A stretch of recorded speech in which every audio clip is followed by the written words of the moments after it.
오늘 강의를 맡게 된 이연주입니다. 잠깐만 제가 그 PPT 공유하고 강의 시작하도록 할게요.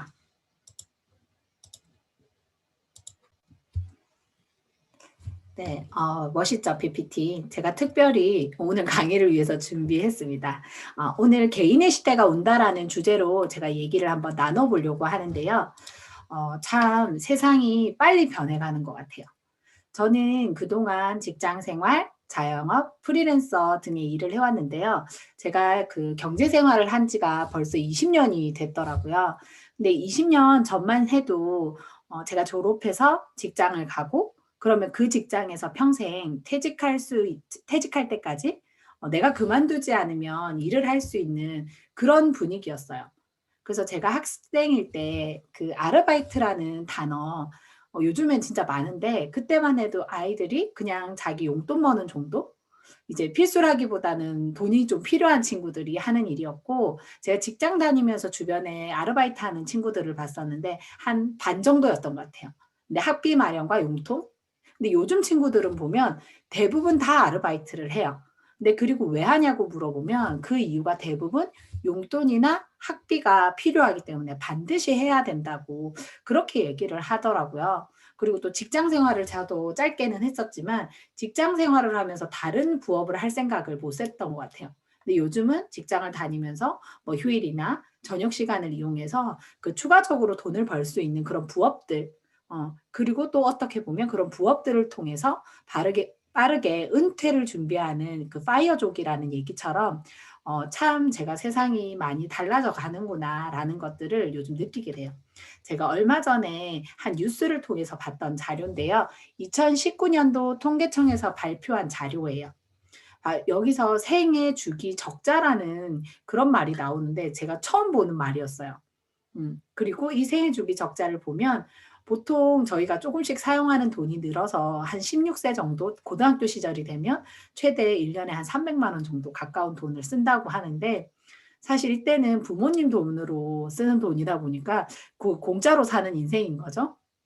그리고 직장 생활을 시작하게 되면서부터 바로 흑자 인생이 시작이 되는데 보시면 알겠지만 보통 60대 정도까지 일을 하니까 나머지 죽기 전까지는 또 벌어놓은 돈으로 그 써야 하는 적자의 시대가 오는 거더라고요.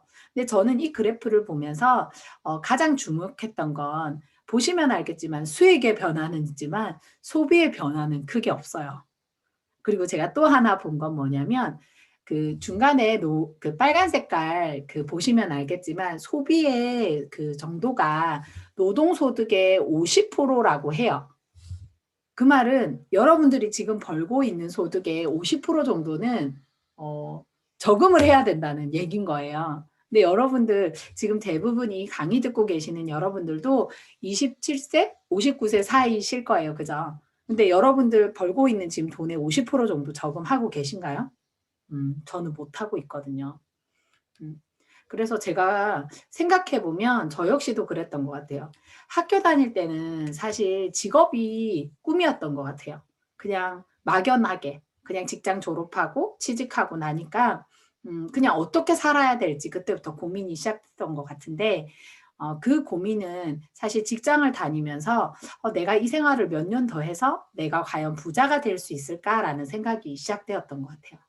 그리고 돈을 조금 더 많이 벌기 위해선 자영업을 해야겠구나, 내 사업을 해야겠구나라고 생각하고 제가 자영업을 시작했었고 그렇게 자영업과 프리랜서로 한 20년, 20대 후반부터 30대 전후반을 살고 났더니 저의 30대 중반에 와 정말 내가 내 남은 인생은 어떻게 살아야 될지가 제가 고민이 되기 시작했어요. 음. 그래서 많은 이루고 싶었던 꿈이 있었지만 그중에서 이 돈 버는 경제 활동에 대해서 내가 하고 싶은 일을 좀 정리해 보기 시작했어요. 그래서 회사 생활, 자영업, 프리랜서 그런 일들을 했었는데 그 일들이 과연 내 나머지 인생을 살 수 있게 해줄 것인가 라는 생각에서 제가 할 수 있는 일들을 쭉 정리를 해봤는데 제가 하고 싶은 일은 이거였어요. 돈을 많이 벌 수 있는 일, 전을 적게 투자할 수 있는 일, 그리고 리스크가 적은 일, 그리고 가장 중점적인 게 바로 이 네 번째 있는 오랫동안 할 수 있는 일이었어요. 예를 들면 1년에 제가 3천만 원씩 5년을 더 버는 일보다는 저 같으면 1년에 1천만 원씩을 더 벌어도 그게 20년 지속 가능한 일, 그런 일을 제가 하고 싶어 하더라고요. 그리고 제일 중요한 건 리스크가 적어야 했어요. 왜냐하면 제가 자영업을 하면서 느꼈던 건데, 투자를 제가 1억을 했어요. 근데 제가 1억을 2년 만에 날리면 제가 그걸 다시 1년 모을 때까지 만약에 4년이 걸린다. 그렇게 보면 4년 후에 제가 플러스 인생이 아니라 사실 제로에서 다시 시작을 해야 되는 거잖아요. 그럼 저는 그 1억이라는 투자했던 것 때문에 리스크가 6년 동안 제가 그 리스크를 짊어져야 되는 거예요. 그래서 저는 리스크가 적고 오랫동안 할 수 있는 일에 중점을 둬서 일을 좀 찾아보기 시작했어요. 그래서 제가 어떤 일을 다시 해볼 수 있을까라고 정리를 해보니까 직장에 다시 들어가거나 자영업을 하거나 회사를 설립하거나 요런 네트워크 마케팅을 해야 하는 그런 타이밍이 왔는데, 제가 직장에 다시 들어갈까라는 고민을 할 때 생각했던 게 바로 프리랜서였어요. 그래서 뭐 직장에 다시 들어가는 것과 프리랜서는 거의 비슷한 일이라고 생각했고, 사실 제가 30대 중반에 저를 받아줄 수 있는 회사는 많지 않더라고요. 그리고 그 당시는 제가 자영업과 프리랜서 일을 했기 때문에 직장 생활을 해서 제가 만족할 만한 연봉을 받을 수 없더라고요. 그렇게 생각해 보니까 회사도 나도 서로 원하지 않는 그런 상황이 되더라고요. 그래서 직장에 다시 들어갈 수는 없겠다. 그래서 제가 그러면 지금 하고 있는 거 말고 다른 자영업을 한번 해볼까라고 생각을 했었어요. 근데 제가 자영업도 되게 그냥 뜬금없이 시작하긴 했지만, 다른 자영업을 시작하려고 생각해 보니까 아까 얘기한 것처럼 그런 투자비라는 것들이 들기 때문에 제가 리스크를 감당할 수 없겠더라고요. 그래서 요것도 탈락. 그래서 세 번째는 제가 프리랜서 일을 하고 있던, 혹은 내가 지금 하고 있는 자영업을 조금 더 큰 규모의 회사를 설립해 볼까라는 생각을 제가 또 하기도 했었거든요. 근데 이 회사도 아까 마찬가지로 끝판왕이에요. 리스크가 크고 투자 금액이 가장 큰 그런 끝판왕이어서 내가 이것도 조금 하기 힘들다라는 생각에 내가 할 수 있는 일, 그 당시 저에게 왔었던 네트워크 마케팅을 한번 해보자라고 생각을 해봤던 것 같아요. 그래서 이 네트워크 마케팅을 저의 다음 직업으로 생각을 해두고 일을 알아보기 시작했습니다.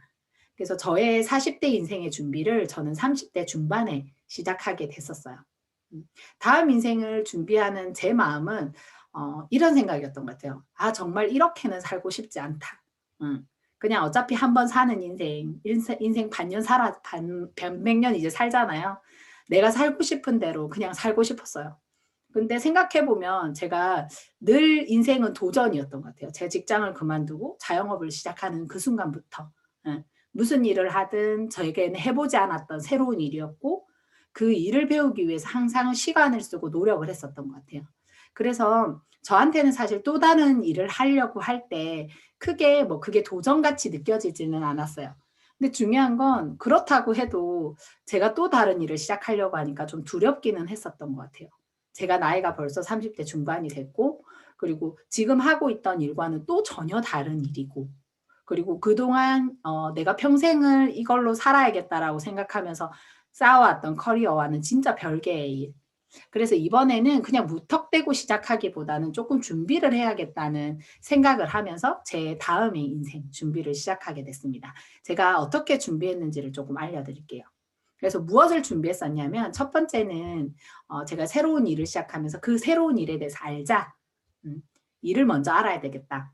그리고 두 번째는 제가 두 가지, 세 가지 일을 동시에 해야 되기 때문에 내가 시간 배분을 잘 해야겠다고 생각했었고요. 세 번째는 내가 일을 바꿀 타이밍을 먼저 계획하고 준비하자. 그래서 제가 그 일을 전환할 타이밍에 시간과 대략적인 수입을 정해두었어요. 여러분들도 예를 들면 지금 본업이 있으시면서 대부분 유산화를 시작하시잖아요. 이런 분들에게 자신만의 계획을 꼭 세워보시라고 말씀드리고 싶습니다. 그래서 먼저 저에게는 이 새로운 일이 어떤 일인지를 알아야 했어요. 저도 처음엔 단순히 그냥 영업하는 일이라고만 생각했고, 많은 매출을 일으키면 되는 거 아니야? 이렇게 단순히 생각했는데, 일을 하는 방식을 알고 또 그 일을 하는 속성을 알아야 잘 해내갈 수 있다는 마음에, 저는 네트워크 마케팅이 처음이잖아요. 그래서 이 일이 참 궁금했어요. 그래서 회사나 이런 인터넷 등을 통해서 강의도 많이 듣고요. 그리고 관련된 책들도 듣고 그리고 주변에 잘하시는 분들을 관찰하면서 내가 무엇이 부족하고 뭐 내가 무엇을 잘하고 내가 요걸 조금 더 보충해야겠고 이러한 것들을 채워나가는 준비를 했었던 것 같아요. 근데 지금 와서 생각해 보면 이런 과정들을 통해서 제가 가장 많이 얻었던 건 제가 이 일에 대한 확신이었던 것 같아요. 진짜 이게 내가 시간과 노력을 투자하면 되는 일이구나. 라는 것들을 알아보면서 그 확신 그리고 나에 대한 자신감 이런 것들을 채워 나갔던 시간인 것 같아요. 그래서 여러분들도 반드시 이 일을 배우실 때 처음에 스스로에 대한 자신감과 확신을 갖는 시간들을 조금 가졌으면 좋겠어요. 그리고 제가 지금까지 뭐 네트워크 마케팅을 하면서 느꼈던 이 일은 어떤 일이냐라고 생각하면 신도시를 건설하는 일 같아요. 그래서 진짜 우리가 왜 강남에 오래 살았던 분들은 거기가 배밭이었는데 지금에 있는 모습을 보면 상상이 안 간다라고 말하는 것처럼 네트워크 마케팅도 저는 그런 일이라고 생각해요. 그래서 황무지 같은 땅을 갈고 닦고 그곳에 사람들이 정착하고 이주하게끔 도와주고 결국에는 그 도시가 사람들이 사는 일상을 살아갈 수 있는 그런 공동체를 만드는 일. 그런 거라고 저는 이제는 생각이 들더라고요. 그래서 이게 뭐 나라에서 큰 규모로 하는 게 아니라 몇 명의 사람들이 모여서 새로운 도시를 만든다고 생각해 보세요. 나의 노력과 시간이 반드시 투자가 되어야 하는 그런 일이라는 걸 제가 일을 하면서 더더욱 알게 된 것 같아요. 그리고 저도 유산화를 부업으로 시작했고 했었기 때문에 제가 시간 배분을 잘해야 했어요. 그래서 제가 결심했던 건 뭐냐면 쉬는 날 쉬지 않기. 그래서 항상 새로운 것을 배우는 투자의 시간을 가졌던 것 같아요. 그리고 일을 하면서도 항상 머릿속에는 유산화 생각을 했어요. 그랬더니 쉬는 날 시간이 되면 유산화를 해야겠구나. 그래서 쉬는 날이 되게 좋았었던 것 같기도 해요. 그래서 유산화에 중요한 일정이 있으면 미리 제 계획표에 표시를 해두고 그래서 스케줄을 조절할 수 있었어요. 저는 아까 얘기 드린 것처럼 프리랜서 일을 했었기 때문에 좀 가능했었던 부분인 것 같기도 해요. 근데 어떻게 보면 제가 했었던 프리랜서 일은 굉장히 스케줄이 하드하기 때문에 오히려 직장 생활 하시는 분들이 편하실 수 있어요. 좀 정기적이고 주기적이니까. 그래서 제가 일을 하면서 싱가포르 컨벤션, 미국 컨벤션도 다 다녀왔었고요. 지금은 같이 하고 있지는 못하지만 1박 2일 세미나도 거의 꼭 가려고 노력했었던 것 같아요. 그리고 본사도 꾸준히 저녁 시간마다 갔었고 그리고 석세스 코어와 세븐헤빗 다녀오신 분들 있으실지 모르겠지만 저는 이 서코와 세븐헤빗 모두를 제가 전업하기 이전에 모두 했었어요. 그래서 이러한 행사들을 전업하기 전에 하면서 아까 얘기한 것처럼 이 일에 대한 확신이나 자신감이 더 생긴 것 같아요. 제가 일화를 하나 말씀드리면 제가 처음 싱가포르 컨벤션을 가려고 계획을 잡아뒀었는데 그 전날 현장이 구미 울산으로 이어지는 지방 스케줄이었어요. 그래서 예를 들면 일정대로 하자면 제가 화요일 날 현장을 마무리하고 담당자의 컨펌도 받고 저녁 늦게 집으로 귀가를 해서 수요일 날 오후 4시 비행기를 타고 싱가포르를 가야 하는 그런 스케줄로 짜뒀는데 그날 현장이 너무 늦게 마무리가 돼서 담당자가 집에 가버린 거예요. 그래서 담당자가 다음날 아침에 컨펌을 하자고 하는 거예요. 근데 제가 어쨌든 또 싱가포르 가면 일주일 이상 자리를 비우니까 그날 반드시 그 사람을 만나고 가야 되는 거예요. 그래서 제가 수요일 날 오전에 담당자를 만나서 컨펌을 받고 근데 그게 컨펌이 또 늦어지는 바람에 제가 울산에서 출발하는 KTX를 놓친 거예요. 뭐 부산이나 뭐 대전이나 이런 큰 도시들은 거의 매시간 뭐 30분 단위로 있지만 울산이나 이렇게 좀 작은 도시들은 뭐 한두 시간 딱 그 바쁜 시간에만 몇 대가 있고 나머지는 좀 띄엄띄엄 있거든요. 그래서 울산에서 출발하는 KTX를 놓친 거예요. 그래서 다음 걸 타면 정시에 제가 비행기를 못 타는 상황이 되어버려서 제가 이제 밤을 새서 일을 했었잖아요. 제가 정말 졸린데 그 차를 몰고 KTX를 타러 부산까지 갑니다.